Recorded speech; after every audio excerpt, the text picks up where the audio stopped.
गुलाम बनया था। कौन था उसका गुलाम? कुतुबुद्दीन ऐबक, जिसने मेवात के विद्रोह को, रेवाड़ी के विद्रोह को दबाने का काम किया था। ठीक है, अब हमें उसके बारे में पढ़ना है, कुतुबुद्दीन ऐबक के बारे में, जो कि दिल्ली सल्तनत के अंदर आता है। स्टार्ट करें भाई। गुड मॉर्निंग मेरे भाई। Vinay Kumar good morning sir. Ramandeep good morning sir. Priyanka Saini नमस्ते सर।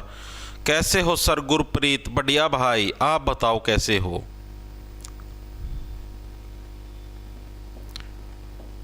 करें भाई स्टार्ट। मास्टर गर्मी को सुत्ती होगी भाई। गर्मी भाई 2-3 दिन तो कल रहता ना, तो पंखा चलाना पड़ गया था, इतनी कसुत्ती गर्मी हो रही है। शाबाश, गुड मॉर्निंग भाई, राधे राधे सभी को। ठीक है भाई, देखो स्टार्ट करते हैं। तो दिल्ली सल्तनत की अगर हम बात करें तो दिल्ली सल्तनत का शासनकाल हरियाणा के अंदर बोल लिया, पूरे भारत के अंदर कब से कब तक रहा था? तो साल 1206 के अंदर जैसे ही मोहम्मद गोरी की मृत्यु हुई 1206 ईस्वी के अंदर, उसी टाइम से कुतुबुद्दीन ऐबक ने दिल्ली सल्तनत की स्थापना कर दी। और जो पानीपत का पहला युद्ध हुआ था, जिसके अंदर बाबर ने पूरे भारत के ऊपर कब्जा करने का काम किया था, यानी कि 1526 तक क्या है आपका, 1526 ईस्वी के अंदर हुआ था पानीपत का पहला युद्ध, इस तक क्या है आपकी दिल्ली सल्तनत का जो शासनकाल वो आपका रहा था। ठीक है, चीजें समझ में आई? दिल्ली सल्तनत का अगर कोई आपसे शासनकाल पूछ ले तो कब से कब तक बताओगे? 1206 से लेकर 1526 ईस्वी तक क्या आपका, जब पानीपत का पहला युद्ध हुआ था तब तक क्या आपका दिल्ली सल्तनत का शासनकाल आपका रहा था। ओके जी। दिल्ली सल्तनत के अंदर कितने वंश है? तो दिल्ली सल्तनत के अंदर हमें टोटल 5 वंश देखने को मिलते हैं। टोटल कितने? 5 वंश हमको देखने को मिलते हैं। 5 वंश को याद रखने की ट्रिक क्या है? तो इसको याद रखने की सिंपल सी ट्रिक है, सख्त सा लोंडा। क्या है? सख्त सा लोंडा। या ट्रिक याद रख लो बस, इसका सारी चीज याद रह जाएगी तारी दिल्ली सल्तनत के 5 वंश। कैसे याद रहेंगे जी? देखो जी, सख्त को कैसे लिखेंगे? SKT, सख्त बन गया। SA से सा, लोंडा से LD, तो ये आपके क्या हो गए? 5 वंश हो गए दिल्ली सल्तनत के। और ये सीरीज के अंदर है। सीरीज के अंदर कैसे? जैसे सबसे पहले स्लेव डायनेस्टी यानी गुलाम वंश, गुलाम के बाद खिलजी आए, फिर तुगलक आए, फिर सैयद आए, फिर लोधी आए, ये एक सीरीज के अंदर है। S से क्या बन गया? S से बन गया जी स्लेव डायनेस्टी। कौन सी? Slave dynasty. स्लेव डायनेस्टी को क्या बोलते हैं हम लोग? गुलाम वंश बोलते हैं भाई। क्या बोलते हैं? गुलाम वंश। और गुलाम वंश को मामलुक वंश के नाम से भी जाना जाता था। यह चीज याद रखना, बहुत बार एग्जाम के अंदर पूछा गया है कि मामलुक वंश का संस्थापक कौन था, तो याद रखना गुलाम को ही मामलुक बोलते हैं। ठीक है जी। के से आ गया तुम्हारे पास खिलजी वंश। तो आपसे अगर कोई पूछ ले दिल्ली सल्तनत का दूसरा वंश कौन सा था, तो खिलजी वंश क्या दिल्ली सल्तनत का दूसरा वंश था जी। टी से बन गया जी तुगलक वंश। क्या बन गया जी? तुगलक वंश क्या होगा? दिल्ली सल्तनत का तीसरा वंश था। आपसे ऐसे भी पूछ सकता है खिलजी वंश के बाद कौन सा वंश आया दिल्ली सल्तनत का, तो आपका तुगलक वंश आया। ऐसे से बन गया सैयद वंश। कौन सा बन गया जी? सैयद वंश बन गया। और LD से बन गया हमारे पास लोधी वंश। अगर कोई आपसे पूछ ले दिल्ली सल्तनत का अंतिम वंश कौन सा था, तो लोधी वंश क्या है? दिल्ली सल्तनत का अंतिम वंश था। तो इस तरीके से आपको चीजें याद रखनी है। तो एक बार के लिए मेरे को सभी साथी कमेंट करके बताओ, क्या दिल्ली सल्तनत के 5 वंश हर एक साथी के क्लियर हैं? इतनी चीजें समझ में आई? अब हम लोगों को जो मेनली जो हम लोग शुरुआत करेंगे सबसे पहले, वो हम लोग करेंगे स्लेव डायनेस्टी यानी कि गुलाम वंश से हम लोग चीजों की स्टार्टिंग करेंगे। गुलाम वंश की स्थापना किसके द्वारा करी थी? तो हमने जो कल पढ़ा था उसके अंदर हमने क्या पढ़ा था कि मोहम्मद गोरी की मृत्यु कब हुई? 1206 ईस्वी के अंदर। और मोहम्मद गोरी ने जो उसका खास कुत्ता था, उसका खास गुलाम था कुतुबुद्दीन ऐबक, उसको कहां कहां के विद्रोह दबाने के लिए भेजा था? मेवात का विद्रोह दबाने के लिए और रेवाड़ी का विद्रोह दबाने के लिए। और इससे खुश होकर उसने उसको कहां का इख्तियार बनाया था?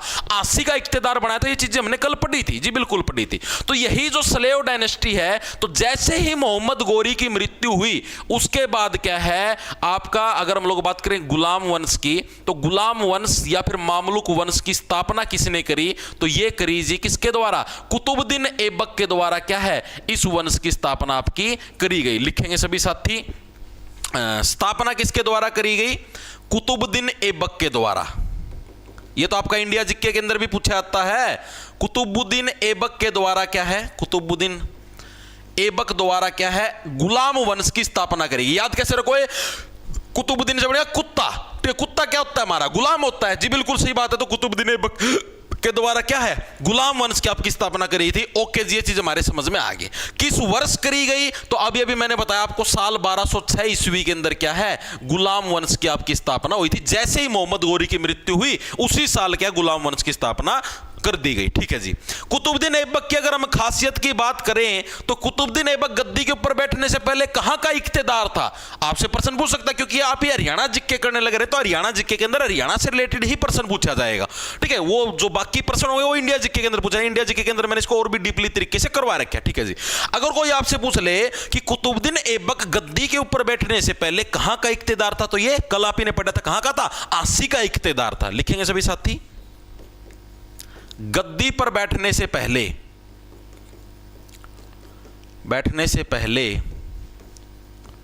यह कहां का इख्तियार था? आसी का इख्तियार था भाई, इख्तियार था। ओके जी, ये चीज भी समझ में, कोई दिक्कत परेशानी नहीं जी, कोई भी दिक्कत परेशानी नहीं। इसके अलावा और कुतुबुद्दीन ऐबक ने क्या किया? इसने दिल्ली के अंदर किसकी स्थापना करी थी, किसकी नींव रखी थी? कुतुब मीनार की जो नींव रखने का काम किया था वो भी किसने किया था? कुतुबुद्दीन ऐबक ने। इसने दिल्ली में कुतुब मीनार की नींव रखी। दिल्ली के अंदर जो कुतुब मीनार की नींव रखने का काम किया तो किसने किया था? वो जी कुतुबुद्दीन ऐबक के द्वारा किया गया था। ओके जी, ये चीज भी हमारे समझ में आ गई भाई। इसके अलावा कुतुबुद्दीन ऐबक ने सुरक्षा की दृष्टि से कि हां भाई मैं जहां पर शासन करने लग रहा हूं वहां पर मेरे को सुरक्षा मिले, टोटल 8 चौकियों की स्थापना करी थी, जिसके अंदर से 4 चौकियां अकेले हरियाणा के अंदर थी भाई। ठीक है, जिनको सुरक्षा चौकी बोलते हैं। ठीक है, अगले पेज के ऊपर चलेंगे, लिखेंगे सभी साथी, कुतुबुद्दीन ऐबक ने क्या सुरक्षा की दृष्टि से 8 चौकियों की स्थापना करी थी। सुरक्षा की दृष्टि से 8 चौकियों की स्थापना करी। किसने करी थी? कुतुबुद्दीन ऐबक ने स्थापना करी। ठीक है, एचआर के अंदर कितनी थी? 4। एचआर में 4 थी। और तो एचआर के अंदर जो 4 सुरक्षा चौकियां थी वो कौन कौन सी थी? एक तो आंसी था जी, एक रेवाड़ी थी, एक सिरसा थी और एक थानेसर थी। ये 4 चौकियां अकेली कहां पर थी? हरियाणा के अंदर थी। लिखेंगे सभी साथी कौन कौन सी थी? आंसी, सिरसा, रेवाड़ी और थानेसर। ये 4 चौकियां अकेली इसने हरियाणा के अंदर स्थापित करी थी सुरक्षा की दृष्टि से, ताकि जहां पर मेरा शासनकाल चलने लग रहा है यहां पर कोई और बाहरी व्यक्ति अटैक ना कर पाए, तो उससे प्रोटेक्शन करने के लिए इसने क्या टोटल 8 चौकियों की स्थापना करी, जिसके अंदर से 4 अकेली हरियाणा के अंदर थी। ओके जी, ये चीज भी हमारे समझ में आ गई। इसके अलावा फिर 1210 ईस्वी के अंदर पोलो जिसको चौगान भी हम लोग बोल देते हैं, चौगान खेलते हुए घोड़े से गिरने की वजह से क्या है, इसकी मौत हो गई थी। लिखेंगे सभी साथी 1210 में पोलो या जिसको हम लोग चौगान भी बोल देते हैं, खेलते हुए घोड़े से गिरने से इसकी मृत्यु हो गई। ठोकर लागी एक कदम तो खेला तो पोलो पोलो पोलो, घोड़ा जो बोला लो लो। ओके भाई, कुतुबुद्दीन ऐबक के बारे में आपको सिर्फ इतनी ही चीजें याद रखनी, इससे अलग आपको कुतुबुद्दीन ऐबक के बारे में कुछ भी याद रखने की जरूरत नहीं। मैं पंखा चला लूं भाई, गर्मी होगी। ठीक है, कुतुबुद्दीन ऐबक के बारे में आपको सिर्फ इतने ही फैक्ट याद रखने, इससे अलावा आपको कुतुबुद्दीन ऐबक के बारे में कुछ भी याद रखने की या रट्टा मारने की जरूरत नहीं है। ओके जी, ये चीज हमारे समझ में आ गई, बहुत बढ़िया भाई। 1210 में डेथ। ठीक है भाई, ठीक है, समझ में आ गया। ओके, चीजें क्लियर हुई सर। पोलो भाई जैसे घोड़ा ऊपर नो खेलिया कर तुड़ुक तुड़ुक तुड़ुक, और जैसे आप वो कौन खेलिया करांगे, वो होया कर ओकी टाइप है, तो नु ये बोल होया कर, उसमें 2 जने होया कर, जो कर एक तो मैं चढ़ गया घोड़ा पे, दूसरी तरफ कुतुबुद्दीन ऐबक चढ़ गया, आमनु खेला गोल करना होया कर, हाथों नु बड़ा सारा लट नु बोल कर नु मार दिया धड़क, बोल कर नु मार दिया धड़क। ठीक है, और जोन सा जना पहला बुझा दे वो नु फलो में भाई बैलेंस बिगड़ गया, पड़ गया छाती का, मैं चल गया, वो पोलो हो गया, खेल खत्म कुतुबुद्दीन ऐबक का। यो रोड़ा था इसका, बेचारा 4 साल शासन कर पाया। 1206 का मैं गद्दी के ऊपर बैठा था, 10 का मैं सुपड़ा साहब हो गया। ठीक है, बहुत बढ़िया, क्लियर है सर, शाबाश, बहुत बढ़िया जी सर। चलें आगे चलते भाई। अगला जो शासक आता है आपका दिल्ली सल्तनत का या फिर गुलाम वंश का जो सेकंड शासक था वो कौन था जी? वो था जी इल्तुतमिश। ठीक है, लिखेंगे सभी साथी, सेकंड शासक कौन आया आपका? वो आया जी इल्तुतमिश। इल्तुतमिश कौन है जी? ये जी दिल्ली सल्तनत का दूसरा शासक। इसका शासनकाल आया कब जी? 1210 के अंदर। जैसे ही आपका कुतुबुद्दीन ऐबक की मृत्यु हुई उसी साल क्या है, इसको गद्दी के ऊपर बिठा दिया गया और लगभग 26 साल तक इसने शासनकाल किया, यानी कि 1210 से लेकर 1236 ईस्वी तक क्या है, इसका शासनकाल रहा, ईस्वी तक। ठीक है जी, ओके जी, ये चीज भी हमारे समझ में आ गई। ठीक है, अब ये जो गद्दी के ऊपर बैठे, आपसे अगर कोई पूछ ले गुलाम वंश का दूसरा शासक कौन था, सेकंड नंबर के ऊपर जो राजा बना वो कौन था, तो वो था जी इल्तुतमिश। लिखेंगे सभी साथी, गुलाम वंश का क्या था, सेकंड शासक था भाई। गुलाम वंश का सेकंड शासक कौन सा था जी? इल्तुतमिश क्या था, गुलाम वंश का सेकंड शासक था। ओके जी, और इसकी खास बात यह थी कि ये कुतुबुद्दीन ऐबक का इतना तगड़ा कुत्ता था कि इसको गुलामों का गुलाम भी कहा जाता था। अगर आपसे पूछ ले हुआ दिल्ली सल्तनत के किस राजा को है गुलामों का गुलाम कहा जाता था, तो इल्तुतमिश को ही क्या है, गुलामों का गुलाम कहा जाता था। लिखेंगे सभी साथी, इसको क्या है, इल्तुतमिश तू कर दे कुत्ता है ना, तो इसको गुलामों का गुलाम कहा जाता था भाई, गुलामों का गुलाम कहा जाता था। ठीक है जी, ये चीज भी समझ में आई, कोई दिक्कत परेशानी नहीं। अगर आपसे पूछ ले हुआ है कि भारत के अंदर जो मकबरे हैं, जैसे मकबरे नहीं सुने आपने, सुना बाबर का मकबरा, हुमायूं का मकबरा, ठीक है, रजिया सुल्तान का मकबरा, तो ये जो मकबरे बनाने की जो प्रथा थी उसकी शुरुआत किसके द्वारा करी गई थी? इल्तुतमिश के द्वारा ही क्या है, भारत के अंदर मकबरे बनाने की जो प्रथा है इसकी आपकी शुरुआत करी थी भाई। लिखेंगे सभी साथी, इसके द्वारा ही भारत में मकबरे बनाने की प्रथा की शुरुआत करी गई भाई, मकबरे बनाने की प्रथा की शुरुआत करी गई भाई, प्रथा की शुरुआत की गई। ओके जी, ये चीज भी समझ, इल्तुतमिश का है सारा का सारा रोल जो अपना चलन लग रहा है। ओके जी, इसके अलावा जो मतलब एक तरीके से इक्ता प्रणाली की शुरुआत करने का जो श्रेय जाता है वो भी इल्तुतमिश को जाता है। आप बोलोगे जी इक्ता प्रणाली तो जी गौरी का टाइम पे शुरू होगी थी भाई, इसने 80 का इख्तियार बना दिया था, वो शुरुआत होगी थी वहां से। लेकिन जो जैसे उसका पास गौरी तो कुतुबुद्दीन ऐबक उसने बनाया था 80 का इख्तियार, जी बिल्कुल बनाया था। फिर कुतुबुद्दीन ऐबक तो राजा बन गया, गुलाम वंश का संस्थापक बन गया था, राजा बन गया था। ठीक है, तो उसने फिर इक्ता प्रणाली को बंद कर दिया था। फिर दोबारा से जिसने शुरुआत करी इक्ता प्रणाली को, वो इल्तुतमिश ने करी थी। तो इसीलिए अगर आपसे प्रश्न पूछे कि भारत के अंदर जो इक्ता प्रणाली की शुरुआत करने का श्रेय जाता है वो किसको जाता है, तो वो इल्तुतमिश को जाता है। लिखेंगे सभी साथी, इक्ता प्रणाली तो समझ गए ना, जो इख्तियार बनाया जाता था। इक्ता प्रणाली एक तरीके से आप मुख्यमंत्री समझो, जैसे हरियाणा एक इक्ता मान लिया, यानी कि एक राज्य मान लिया, इस राज्य का मुख्यमंत्री होगा नायब सिंह सैनी जी, वो इख्तियार हो गए इस तरीके से। ठीक है, तो इक्ता प्रणाली की शुरुआत करने का श्रेय, करने का जो श्रेय है जाता है वो किसको जाता है, इल्तुतमिश को जाता है। ओके जी, ये चीज भी हमें क्लियर होगी, दिमाग के अंदर घुस गई भाई। ठीक है जी, इसके समय पर इसने पंजाब का एक व्यक्ति था जिसको पंजाब का गवर्नर नियुक्त किया, जिसका नाम था कुबाचा। ठीक है, आपसे प्रश्न पूछेगा ये हरियाणा जीके के अंदर ही कि इल्तुतमिश के समय पंजाब का गवर्नर किसे नियुक्त किया गया था, तो वो किया गया था कुबाचा को। ओके जी, ये चीज भी हमारे समझ में आ गई। लिखेंगे सभी साथी, पढ़ना, इसके समय पर पंजाब का जो गवर्नर है, गवर्नर कौन था, कुबाचा। कुबाचा क्या था इसके समय पर भाई, पंजाब का गवर्नर था। तो ये फैक्ट भी आप लोगों को याद रखना है। अब जिस टाइम कुबाचा पंजाब का गवर्नर था और इल्तुतमिश का भारत के ऊपर शासनकाल चलने लग रहा था, उसी साल क्या हुआ, गजनी का एक शासक था, गजनी क्या था, देश था।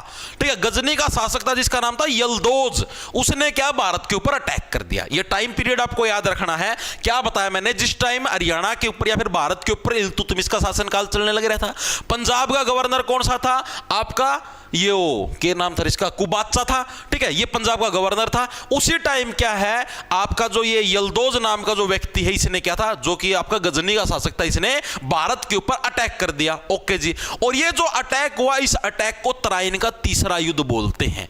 तराइन का तीसरा युद्ध सुना था कदे? इंडिया जी के जो साथी पढ़ते उन्होंने तो सुना होगा, लेकिन जिन साथियों ने सिर्फ हरियाणा जी के पढ़े उन्होंने कभी तराइन का तीसरा युद्ध नहीं सुना होगा। लिखेंगे सभी साथी। इसी के समय पर, इसी के समय पर गजनी के शासक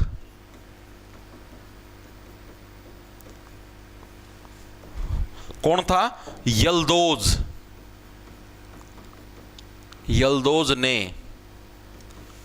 भारत पर अटैक किया भाई। और ये जो अटैक किया गया, इस अटैक को क्या नाम दिया गया? इस अटैक का नाम रखा गया जी तराइन का तीसरा युद्ध। तराइन या तराउड़ी कहां पर पड़ता है? ये पड़ता है जी कहां? हरियाणा के करनाल के अंदर। तराइन या तराउड़ी का तीसरा युद्ध भाई, ठीक है जी, ये चीज भी क्लियर होगी।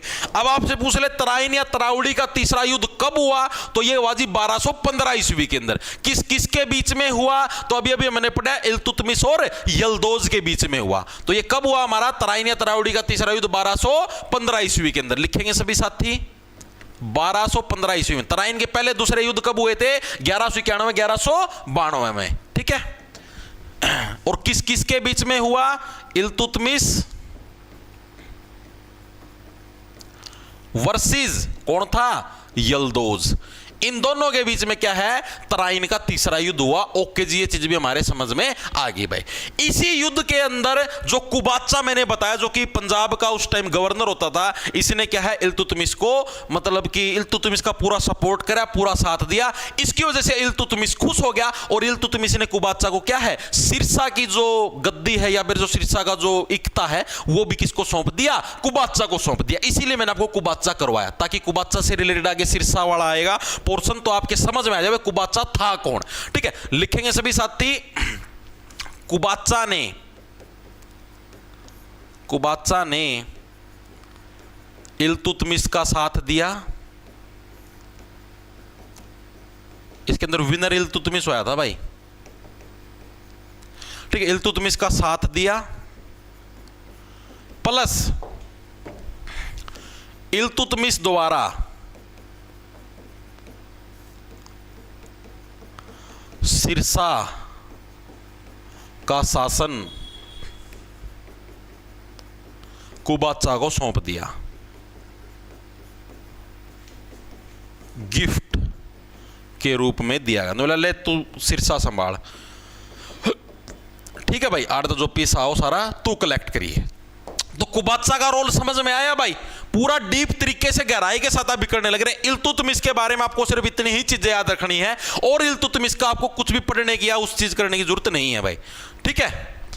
एक बार के लिए मेरे को बताओ सभी साथियों को चीजें समझ में आई या नहीं आई, फिर आगे चलते हैं हम लोग। इल्तुतमिश का रोल, आप इन्हें दो शासक पढ़े हैं अभी तक, एक तो हमने पढ़ा जी कुतुबुद्दीन ऐबक और दूसरा पढ़ा हमने इल्तुतमिश भाई। दोनों साथी दोनों की दोनों चीजें क्लियर हुई हो तो फिर हम लोग आगे चलते हैं भाई।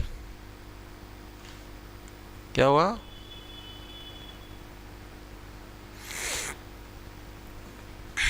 बहुत बढ़िया भाई।